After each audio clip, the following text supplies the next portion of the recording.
Hello, and welcome to another episode of the Whoever Podcast, a Christian podcast for non-Christians. My name is Brian. I'm Andrew, and today we're talking about Mark chapter 5, starting in verse 21. You got it right, folks. I did get it right. It nailed it, is what happened. When Jesus had again crossed over by boat to the other side of the lake, a large crowd gathered around him while he was by the lake. Then one of the synagogue rulers named Jairus came there. Seeing Jesus, he fell at his feet and pleaded earnestly with him, "My little daughter is dying. Please come and put your hands on her so that she will be healed and live." So Jesus went with him.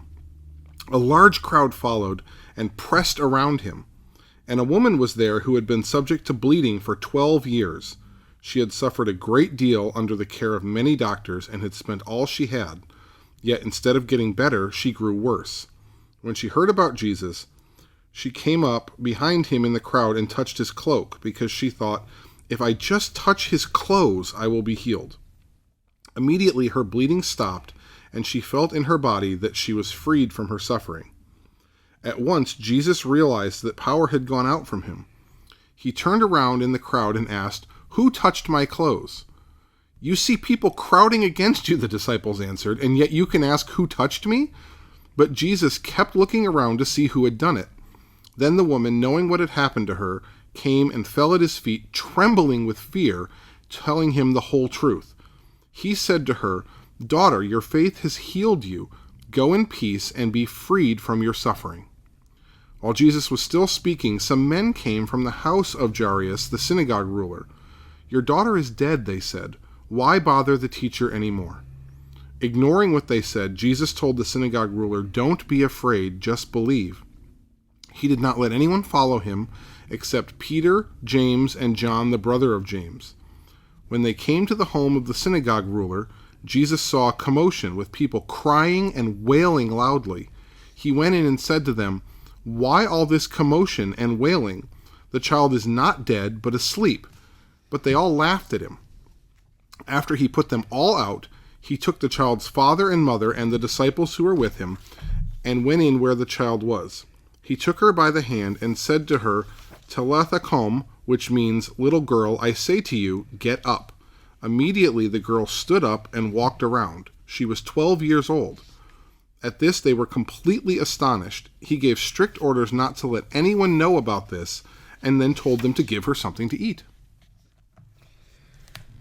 Yeah, that's a lot of reading, but it's a really neat story. It's actually two stories.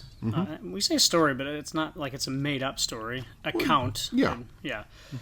Anywho, just a little bit of context. We've seen Jesus teaching. We've seen him healing. Just recently, he cast out a bunch of demons into some pigs. The pigs went for a swim. That didn't go well for them. Yeah. And then the people of that area were like, "This is too much for us. Leave." And so Jesus leaves, and so now then Jesus comes back, and we see that because there's a synagogue, we know that he's in Jewish territory again. Yeah. So that means people who are familiar with God and familiar with the Old Testament, but they don't yet understand who Jesus is. And so that's where we see Jesus. That's kind of our context leading up to it. And here, that reputation of being a healer and a teacher has obviously preceded him, because this ruler, Jairus is his name, comes and asks for healing. Yeah, so, I mean, I can relate to this. I think all parents can relate to this. He's an important man. We don't know what the ruler of the synagogue, how he would have reacted to Jesus if he didn't have a sick child. You know, that other synagogue rulers have reacted somewhat negatively to Jesus and seen him as a threat. But this guy says, "I have a 12-year-old daughter, and I'm afraid that she's going to die. And I've heard about Jesus, and I believe that he could save her." And so when Jesus' boat arrives back and he hears about this, he runs to him and he falls at his feet, and he's just, synagogue rulers don't run and they don't fall at people's feet. Don't fall at These are people's not feet, things they do. He does this because he says, "My daughter, she could die.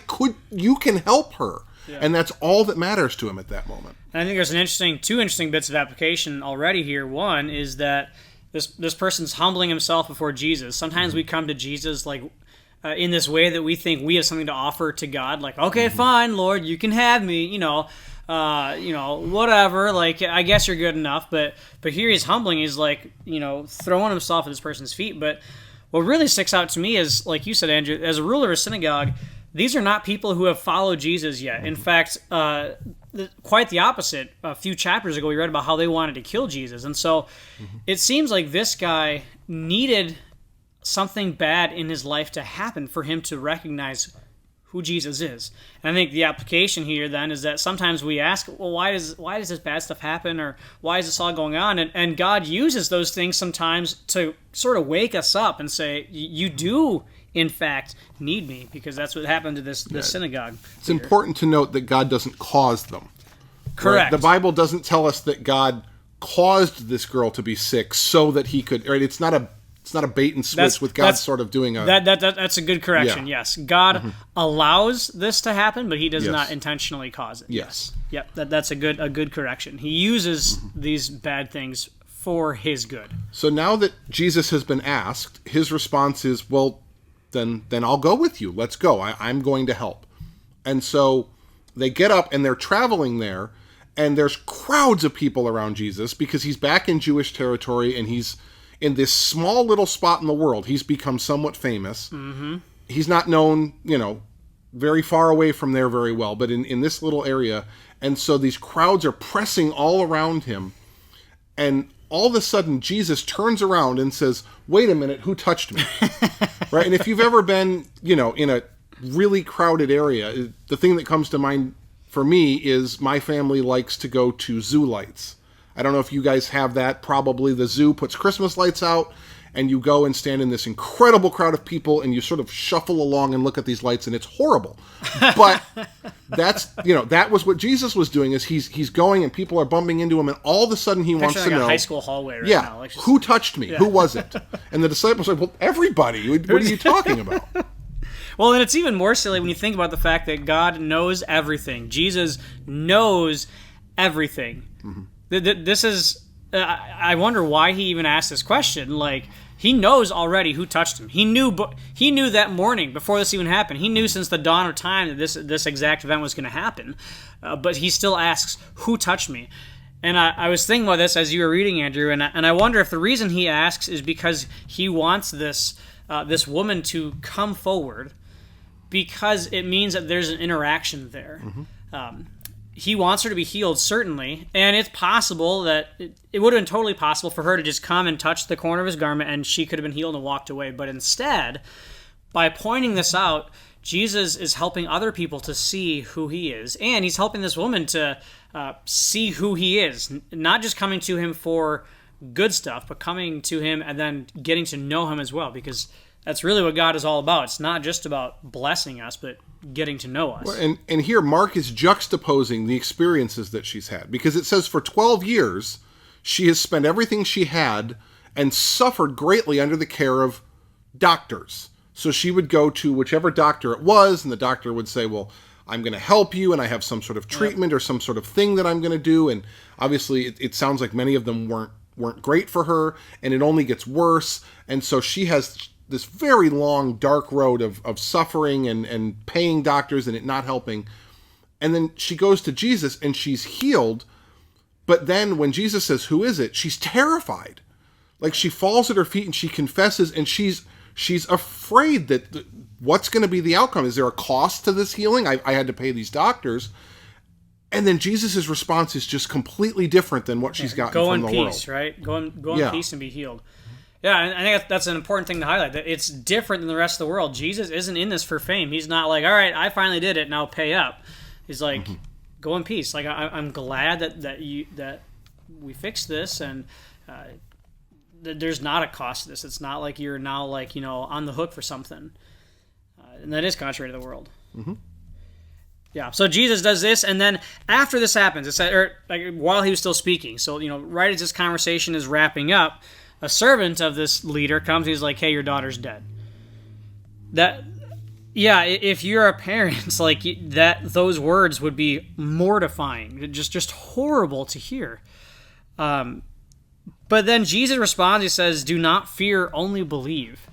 And I can only imagine what this guy is thinking when Jesus says that. Like, he hears that his daughter's dead, which is just earth-shattering to him. And then Jesus is like, hold on, don't be afraid yet. Like, there's still hope. And I think that's a really good message for us, that when our earth is shattered, when our world around us falls apart, there's still hope. That doesn't mean that pain's not real. I'm sure that father, the entire way back to their house, was still mourning and sobbing and concerned, but there's still hope. So they get to the house and they see this commotion in front of the house. And this was normal in this day and time. Yep. The reaction to grief was dramatic. That was the correct cultural way. It's not what we do in America. There's crying and whatnot, but there's not usually a lot of yelling and wailing and, but that was culturally appropriate. In fact, sometimes they would actually pay people to Yes. make noise. They would, like professional mourners. It was someone's job to go around to funerals and make noise and cry and whatnot. Yeah, well, rich, important people would want Yeah. more people mourning them louder, right? So, but in this case, it was people from the community, and they were expressing how upset and how sad they were at the loss of this 12-year-old girl. And Jesus comes up and he says, "Well, why are you doing this commotion?" Right? And he's not saying that the commotion's inappropriate. He's saying, "Well, she's not dead. It's not time for that."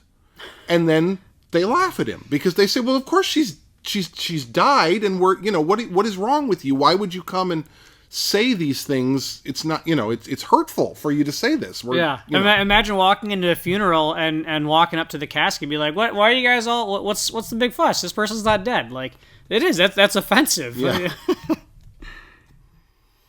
Yeah. So he walks in and he's like, "Yeah, she's not dead." And he goes up and he goes with James, John, and his brother Peter. So Peter, James, and John, and just the three of them, they go up into this room, and he just says, "Little girl, I say to you, arise." That's how my translation says it. Basically, he commands her, kind of like he commanded the winds and the waves we saw just a little bit ago to do something. He commands her, to get up, and it says immediately the girl got up.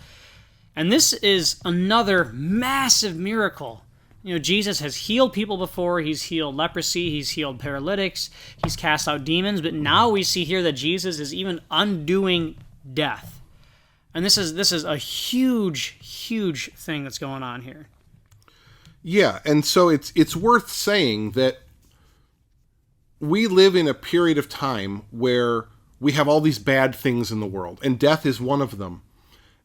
And death exists, and we could do a whole episode on this clearly, but death exists because God allows it, but it doesn't have power over God. God has power over death. Right. And so while God has said the world is going to be the way that it is for this period of time, in situations like this, Jesus, out of compassion for these parents, has decided that I'm going to undo that. He has the ability to do it. Now, presumably the girl at some point later on did again die.